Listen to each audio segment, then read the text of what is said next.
తినండి. నువ్వు చల్లగా ఉండాలి తల్లి.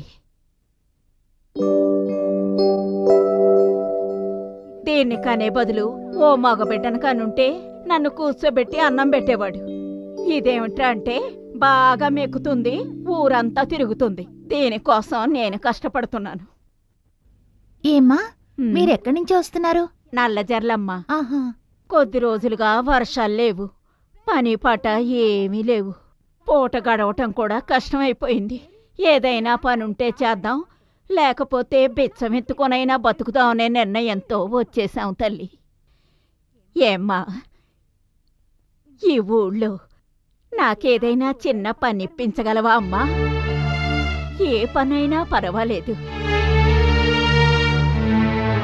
దిగులు పడకండి, మా అన్నయ్య వస్తాడు, చెప్పి ఏర్పాటు చేస్తాను.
ఏమయ్యా, ఇంతకు ముందు ఎప్పుడు నువ్వు ఆడవాళ్ళని చూడలేదటయ్యా?